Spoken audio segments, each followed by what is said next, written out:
Good morning, everybody. I'd like to welcome you to our program today. It's Korea's campaign against the coronavirus pandemic, a view from South Korea's Ministry of Economy and Finance. My name is Tom Byrne. I'm the president of the Korea Society.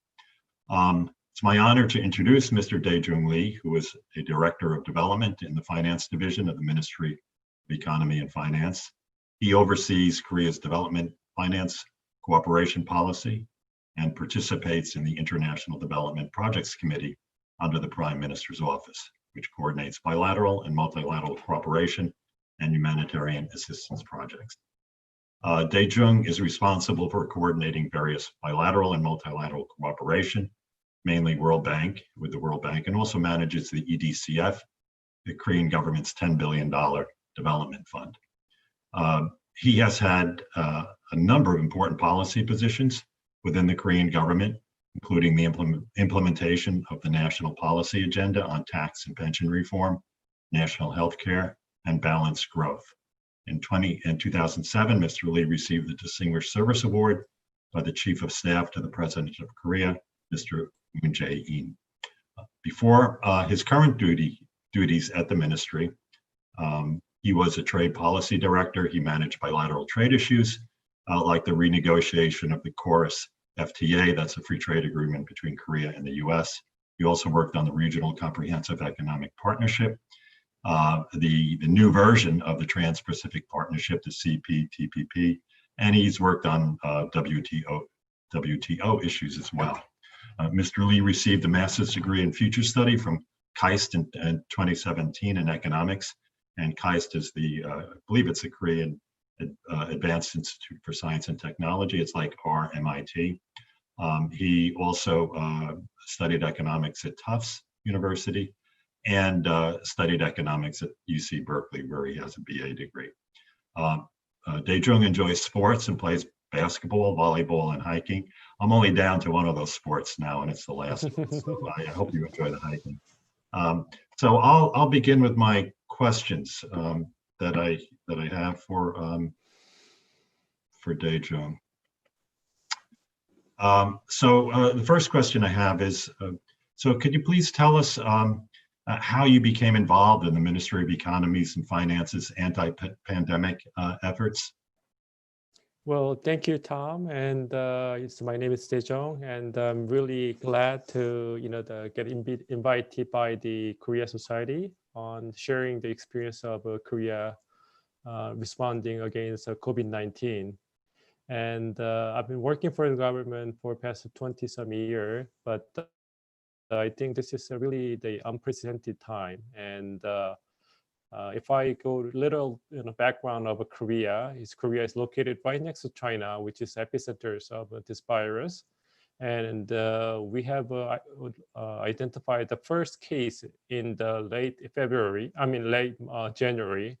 And we have maintained quite a good record until the late February. And when we have a large outbreak of the coronavirus, and we called in southern city in Daegu, and we have the case has been grown exponentially, and in the end of February, we have a witness of 909 cases in single day, and believe it, this is truly the largest outbreak beside the Wuhan, China.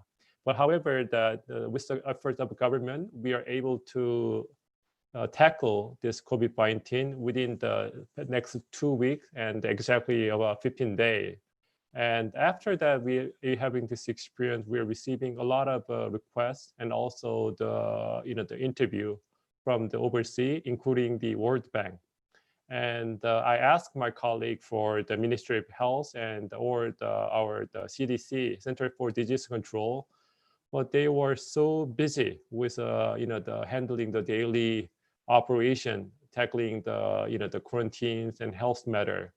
So what we did is we organized our team to gather all the information, and most of them are in Korean, and put it together because we've been receiving a lot of requests from the outside, including the World Bank, which I'm in charge of. And since that, we have published about 4 publications about the Korea response against COVID-19, including the economic response, which we just released today. And I will share with the link and hope that this information will be useful for the many people are interested on how the other countries are fighting against COVID-19.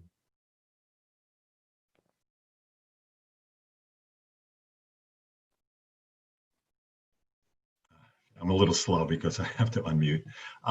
So Dae Joong, can you tell us a little more about one of the hallmarks of South Korea's success in containing in stopping the spread, containing the spread, has been the very constructive cooperation among government ministries and agencies, and also between central government and local governments, which is in sharp contrast to experience here in the U.S., particularly in New York City, where I am.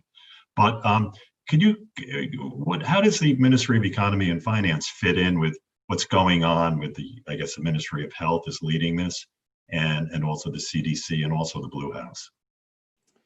Well, I think that is a very good question. And when I share the experience of Korea, and I will talk about later, which is about the 3 T's and testing and contact tracing and rigorous treatment. And many countries said that, okay, that's a case of Korea, and it's very difficult to follow and emulate it. But when it comes to the coordination, I think that's something that really important lesson, and we could share. And all countries should implement it and promote this kind of cooperation. And if I run the architecture or governance of Korea Respond in every day is except, I mean, even on the Sunday and the Saturday, the ministries of all government agencies get together, and this meeting is chaired by the leader, which is team leader is the prime minister. Right. And this is all the government ministry, central government ministry, and also the municipal government are also joined, through the internet. And during that time, that a lot of key important information are shared, and they also make a very quick decision on the rising issues of the outbreak and also the economic measure. So we have a very good system as embedded in our laws and the system that central government and local government and the local entity are get together every day and share the information and coordinate. For example, if some area is like the Daegu has a big outbreak and cannot be controlled or contained within the authority of the local government, they request support for the central government. And this was the case for the Daegu, and where in the initial stage we have a 90% of outbreak has been happening. And we put all the resource and in testing and treating, and that has been really helpful. About your detailed question about the role of the Ministry of Finance in COVID-19, and this is an unprecedented time, and it requires a lot of the appropriate fundings and the government allocation of the budget. In trying to minimize the impact of a pandemic as quickly as possible, our ministry is focusing the stabilizing the supply of face masks. And now we have the panic buying of a face mask, but we have totally state controlled the face mask value chain and supply chain. So we have able to not only provide the face mask to 99% of the population, but also contain the people's the worries and concern. We also provide the shift financial support to business and households, and ensuring the job security. And one more I like to share is the ministry has been very active in sharing the Korea response of COVID-19 through the webinar, and also with the sharing our booklet. So I think that we are not only dealing with internal and domestic issue, our ministry are very keen in sharing with the international and overseas cooperation with the country in need, and also the developing bank, including World Bank and ADB. Right. So I guess you're pretty busy. Just thought I had a question. We have not everyone has a face mask here. A lot of people in New York City walking around with like a bandana. I don't know how effective they are. But I understand in Korea, like everyone has the opportunity to buy face masks, right? There's some sort of allocation system that goes on for that. Yes. Could you I think, explain that, how that works? okay, well, we have a very difficult time to secure and provide the face mask to all people. And Korea is a population of 51 million. Right. But believe it or not, every single citizen and make a loud voice, they need face mask. But when we see the supply or production of face masks, we have find out that single day we could only manufacture 10 million, but our population is 50 million. So we have a very difficult time to figure out how to hand it and give it the face mask to all people. And we have introduced 5-day purchase scheme, which is if your birth year is 1 and 6, you could only purchase face mask on Monday. Your birth year, at the last digit of the birth year is 2 and 7 on Tuesday, and the 3 and 8 on Wednesday. So we have dispersed the purchasing mechanism, but also that we are able to limit the purchasing for one person for 2 masks for each week.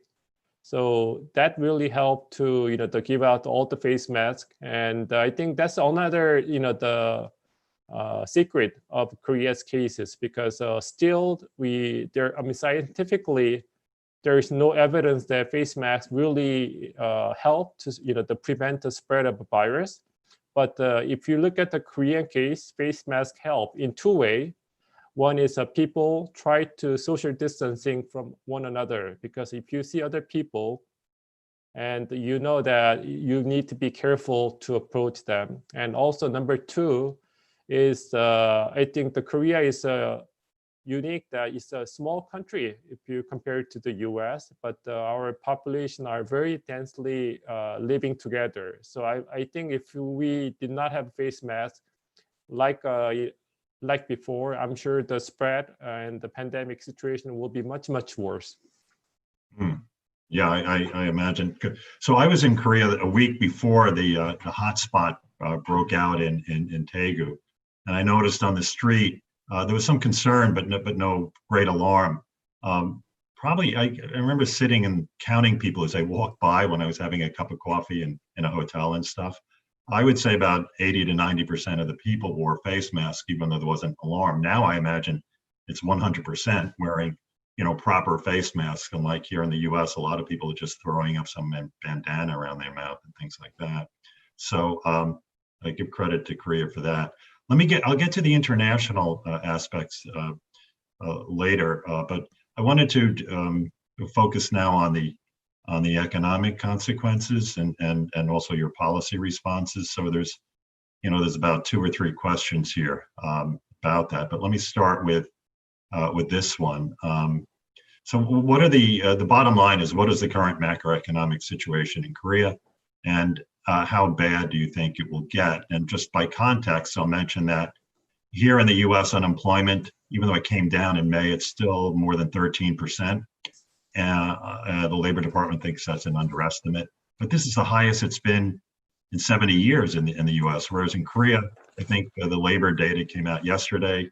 The unemployment rate, if I remember right, is about 4.5%, a 10-year high, but nowhere near the levels in the U.S. So things aren't good in Korea, but they're not dire like they are elsewhere in the U.S. and some countries in Western Europe. But anyway, what's the current macroeconomic situation, and how bad will it get? What's the mood? What's the consumer confidence level in Korea?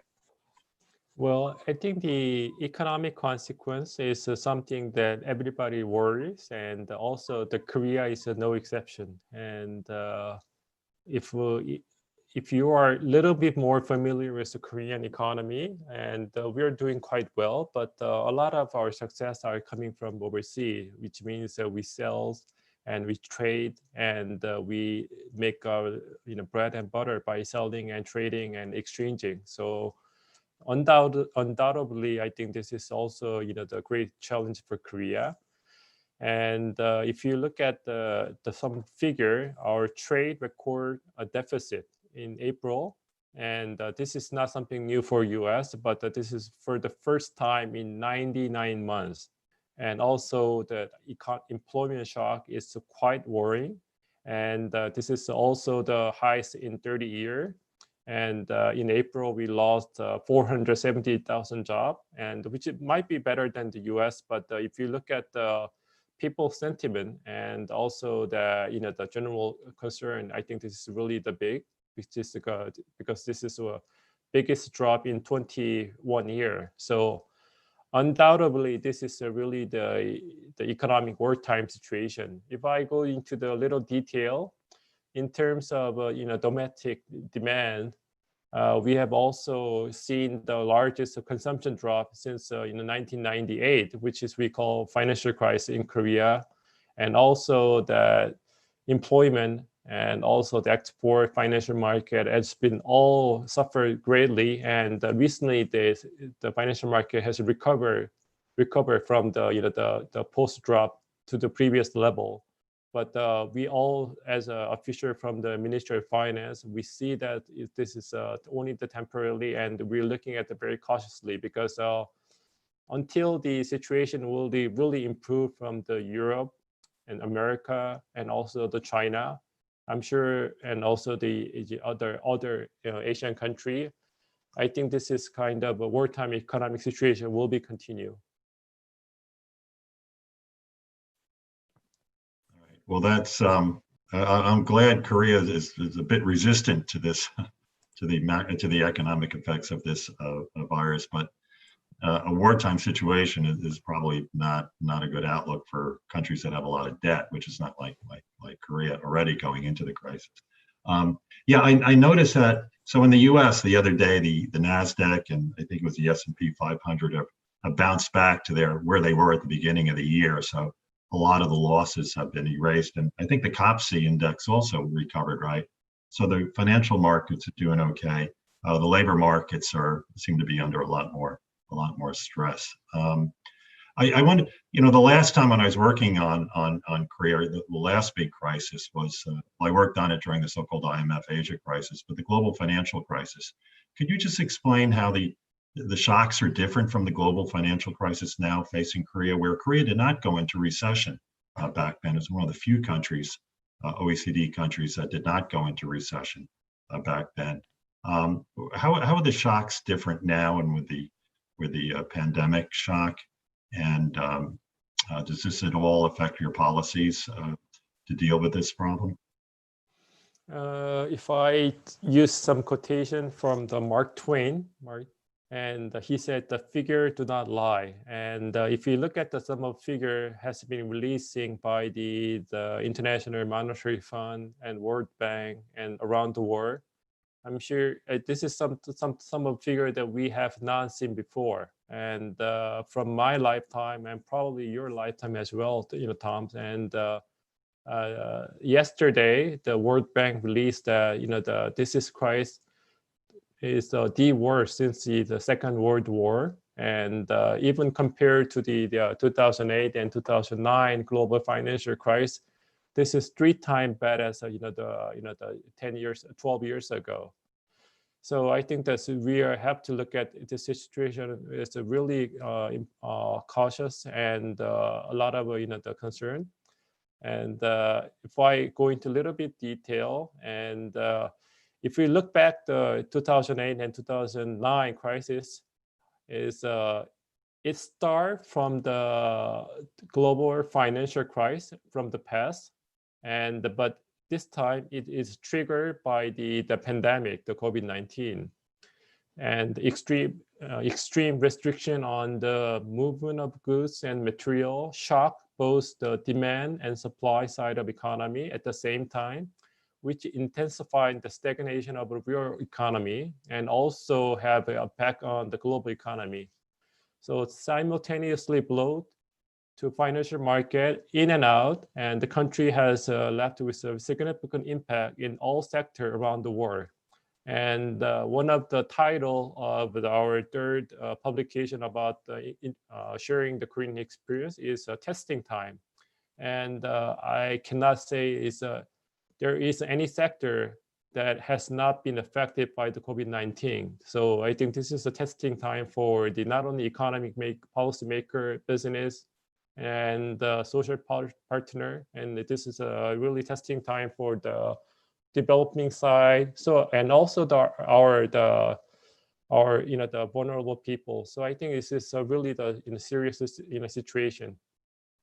Yeah, unfortunately, we are in this historical downturn that none of us have experienced in our lifetimes. What about President Moon Jae-in's Korea version of the New Deal? How will this be affected by the economic effects of the coronavirus pandemic? And if I could weave in two questions there, and how would Korea has, I think, 3 stimulus packages. What are you focusing on most in the stimulus packages? Okay. First on the new announcement, and I think our government is also working on not only the tackling and the minimizing damage from the COVID-19, but our president has announced a Korean version of New Deal as a national project to recover, and also this is an opportunity to stay ahead in the race at the post-COVID era. The Korean New Deal is a national strategy to leave from we've been fast follower from the other developed country, but we like to be the first runner in the post-COVID area. In this respect, we are pursuing the digital New Deal, and this can be summarized as a DNA sector. D means data, N mean network, and A mean AI. So we trying to build the ecosystem, and also we're building the new industry, because I'm sure that we are talking over the webinar, but I'm sure that in the future is incoming due to the COVID-19 will be this kind of the occasion will be happening more often. And the government is also planning to pave the way toward sustainable growth through the Green New Deal. We will create the new industry and market, and also the job opportunity, while actively responding the climate changes as a responsible the members of international community. And about your second question, can you just repeat it? Because the focus of the stimulus packages that the National Assembly has passed, and I guess the Ministry of Economy and Finance designed. Okay. I think the stimulus focus is, I think first one is, I think it will try to protect the jobs and also the vulnerable people, and also the hardly hit business. The government has been beginning to pay out the emergency relief payment, totaling amount of $12 billion to all households starting from the May 11. The Korean government has been providing the liquidity to business, including the low interest rate loan to the small and micro business, and also providing the special guarantee to SME, because I think this is time that these small business, which is really the corner of Korean economy to survive this crisis. And the second area we're thinking is we want to promote and support the economic recovery, because the Korean government has been providing the industry-specific support for the industry that are hit most hardly by the COVID-19, which include airline, tourism, shipping, and also including the artists and the cultural sector. And our government has been taking the measure to boost consumption, and including the doubling the income tax reduction for the purchase. And also we are also handing out like gift certificate to the boost the domestic consumption. Thanks. Yeah, I noticed for the first time the Korean government is giving cash payments to households. That's right. We're doing that also in the U.S. And but we did it back. I believe we did it back in the global financial crisis. Though I didn't receive any. I was over in Singapore. So desperate situation, dire situation even in Korea. If we could move on to a slightly different topic, Dae Joong, at a recent Brookings panel, you spoke of the 3 T's, Korea's response, I believe, to the social aspects of the health crisis. Would you tell us what they are?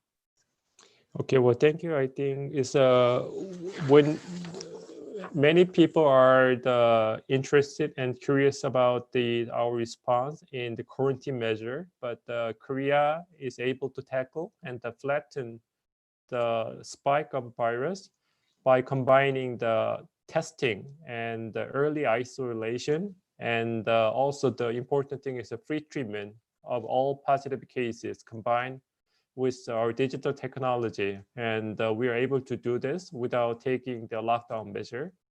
And another thing that people do not know is we also doing this as a very transparent manner. And the government has been holding the press meeting twice a day, and we disclose all information on COVID-19 to the public in open and transparent manner, because I think this is very important.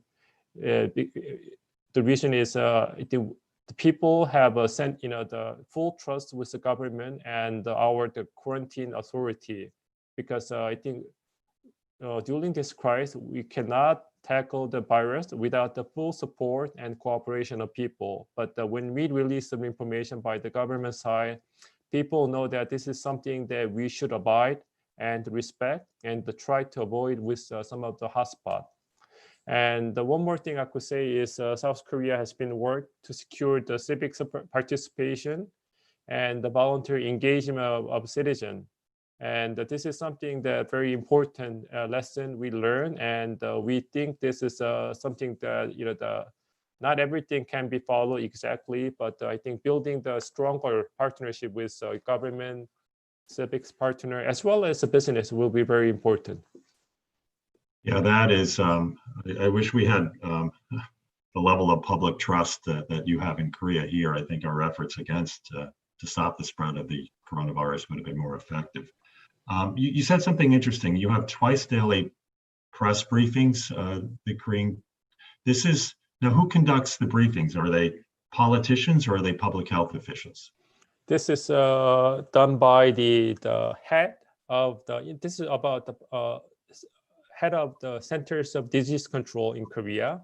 Right. And our doctor cannot hold the meeting every day. So when she's not available, it's done by the second man in charge or deputy. But this is always done by the expert in the field who is in quarantine and health business for very long time and from the medical and health healthcare background. Yeah, I mean, I'm certainly not an expert in this area, but what I've read is that the most effective way to communicate and to build trust is to have public health officials conduct these meetings. So I know in the state of Washington here in the US, they flattened the curve really early. They were one of the first states to be affected. And because they're the chief of epidemiology, the state took over in the public communication. And I was reading also in the case of Iceland, which had a lot of cases coming in from Europe, but again, it was a public health official, I guess the chief of epidemiology, who communicated to the public, and so they depoliticized this whole response to the crisis. So I think that's a good practice, if I could say so myself, in my own amateur way.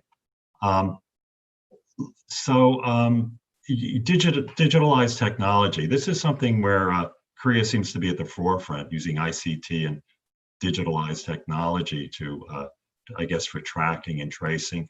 Could you talk a little bit about that? But here in the U.S., we have great concerns about privacy and government intrusion. How do you balance the need to ensure public health with the need to protect public privacy? Well, okay, I think that will be two questions. Let me respond to the first one. And I think first one is how the digital technology and the mobile phone and ICT help to tackle this virus.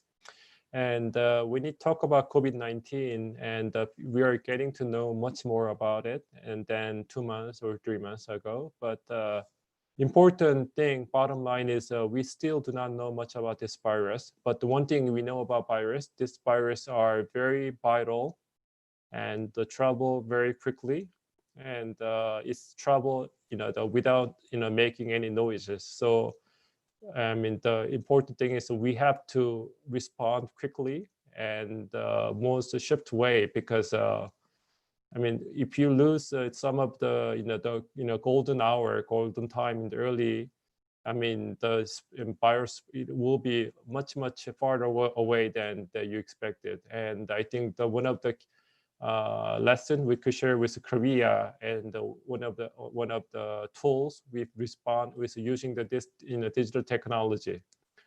The mobile phone application were used from the very early on in the pandemic to respond to rapid testing and also the contact tracing. And one example is a self-health check application. When entering to Korea from the overseas, all inbound traveler, including the Korean citizen, must install self-health check application. And this record all the information. Your daily temperature need to be inputted for the next 14 days, and until you really clear from the quarantine list. A second example is a self-quarantine safety protection application. This application allows to monitoring those in self-quarantine by having them report the health status and the setting off the alarm when they're set outside of a designated quarantine area. So we are able to isolate it and also test it using the digital technology. And many people are asked question how will be strike the right balance between the quarantine and the private information and security. And I think you have to go back to 5 years ago. And 5 years ago, and Korea has a very important lesson from the MERS outbreak, and which started from the Middle East. And however, and we have to be honest that the Korea recorded the highest outbreak outside of the Middle East, and there has been a lot of public resentment, and also that government has been severely and harshly publicized by the politician, media, and people. And during that time, that we have a very manual way to the contact tracing, and we ask the people, where have you visited, and what kind of place you visited and meet for past 1 week or 2 weeks.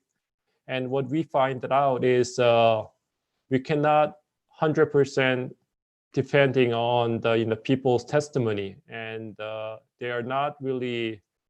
Sometimes they cannot remember, but also sometimes they are not really honest about their the information. So that incident really helped to the big changes, and after that, there has been quite significant number of changes in the quarantine and the health measure in Korea. So right now, this is the contact tracing the personal location is possible in Korea, but also this is basic on the legal authorities and given by the legal system. So I think this is something that that really have to go back to each country and sit down and talk about it. And one important thing I'd like to add is it is important to to find the virus, but it does not mean it can infringe with the privacy issue. And all the information we collected about the private location and the information is solely used for the quarantine purpose and also the public health purpose. And can be collected by the very selected number of people, and it's also rated by the government. And after we use it, all the data will be deleted for good. Right now, it seems to be working fine, but I'm sure that after the pandemic, we could talk about more about this issue, because I think some of things that can work and cannot work. But the bottom line is, in Korea, it really helped to locate and trace the virus and help to the further spread of the virus. Yeah, so that's interesting. There are two aspects. One is your ability to trace and to track. I mean, early on, the CDC on the West Coast just was completely overwhelmed, and we didn't do the tracking and tracing. And also here in New York, because in early March, the governor and the mayor had a press conference. They said that they would track all the passengers on planes coming in, but there was no tracking at all. We just didn't have the systems in place. And then secondly, there seems to be a lot of trust. Koreans and citizens in the country to use these maybe somewhat intrusive apps on their phone, which is also, I think, a positive feature of Korea's response. So Dae Joong, I'll move to another question. So Korea is held as a model for other countries' pandemics responses. The Director General of the WHO last month praised Korea for its vigilant and comprehensive strategy in controlling the spread of coronavirus. So I agree with the Director General's praise in general, but in economics as well as public health, the reality is there are no models that can be replicated perfectly to fit other countries. However, there are examples to follow. Could you suggest 1, 2, or 3 lessons that you have in Korea or practices that you think have wide application outside of Korea and other countries in dealing with a pandemic?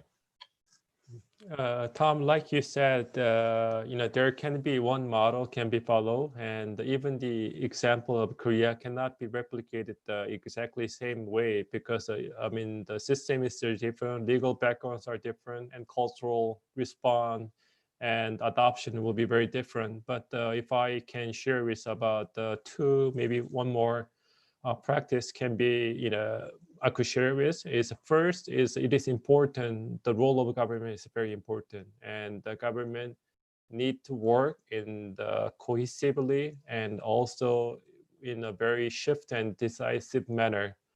COVID-19 is a virus that travels very quickly and silently, and it is very critical for the government to act swiftly before the situation go the worst.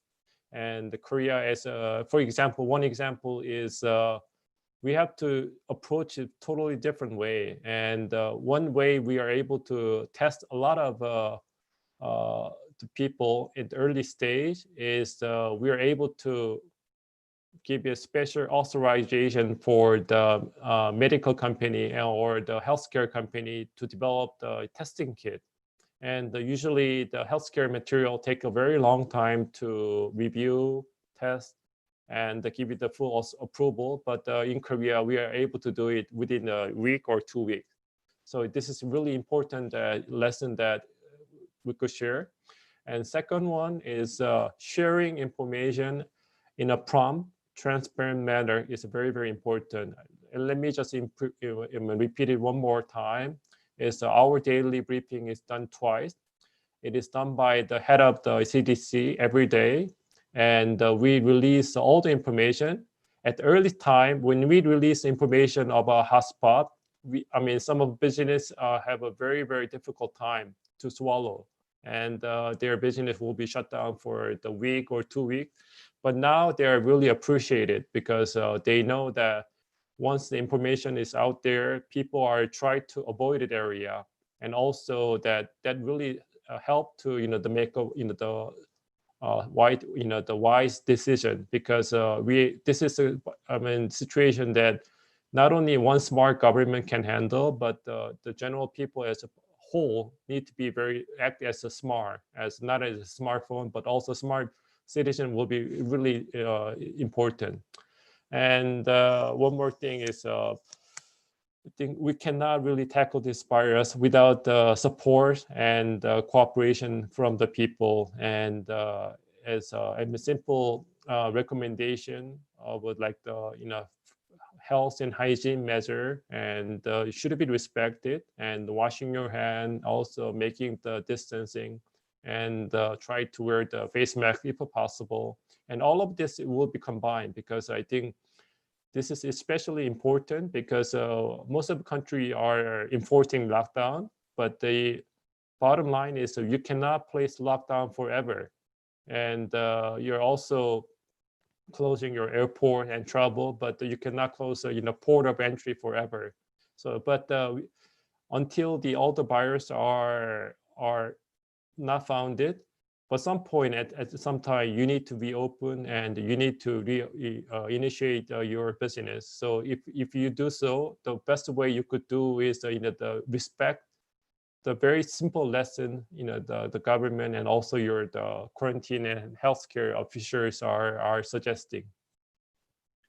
Well, I think there are some officials in various localities in the U.S. that are testing that hypothesis. You can't lock down forever, because we have lockdowns that have gone on for 3 months now in some localities here in the U.S. In New York City, it's a modified lockdown, but I mean the toll on employment and unemployment and bankruptcies of small companies is really becoming very obvious. But so I think that's an important lesson that we could all follow. Korea. I think I have time for one final question, and that is here in the U.S., many public health officials and disease experts are saying that a second wave is likely this fall and this winter. How are you preparing for that in Korea? Is that part of your scenario planning for pandemic response over the near to medium term? I think that is a very good question, and luckily that we are approaching the summertime, although the virus are still spreading, but this is not the normal time for the influenza and also the cold season. But when we approach the autumn or the November, October, this time, I mean, we will have a time, we'll have more cases.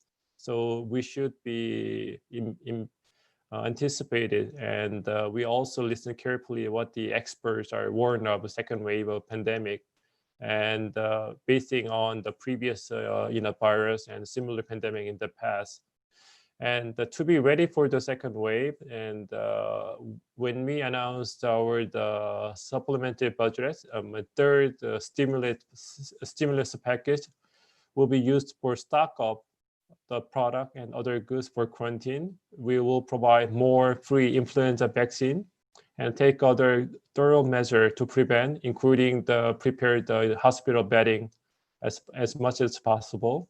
And also we will prepare allocate the more budget to secure the negative pressure sick bed and the medical institution. And also the budget for developing the vaccine and the medical facility. But the most important thing is we will face the situation, and but even if we face it, I think the way to fight the virus is will not be very different, because we need to test it quickly, and if we find it, we need to isolate them and treat them as early as possible. So this will not be changes even if we face a second wave of a virus. Well, thanks a lot. Actually, I have a follow-up question to my final question. I was intrigued by, if I understood what you said right, the Korean government is setting aside funds to develop a vaccine. So is that so? Korean pharmaceutical companies or whatnot are also among the Chinese and American, maybe some European companies that are developing a vaccine. So you're participating in this Korean companies are participating in this global effort to develop a vaccine? That's my question. Yes, and I think that is true. And we have also more than 10,000 people who has been, affected and tested positive for the coronavirus, and we have those sample. So the health officials as well as the medical companies are also putting really hard effort to joining the developing the vaccine. But also we are working with internationally in this matter.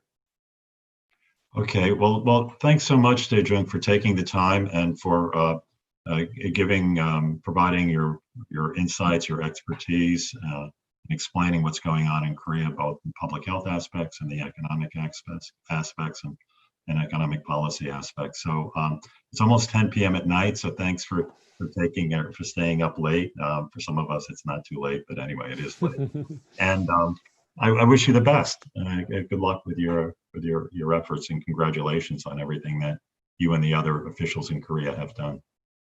Well, thank you. And I think it's Korea is still a lot of the people and most of the people are really feel that America is our closest ally and friend, and we really following the situation and hope that some of the experience that we have suffered earlier may be helped, but also we wish the best of the situation in coronavirus, and also the not only virus issue but also economy will be back in track as quickly as possible. Right. Well, maybe this is another area where kachi kapshida, but you take the lead on it, because we really need that. So thanks again, Dae Joong. Thanks so much. Thank you.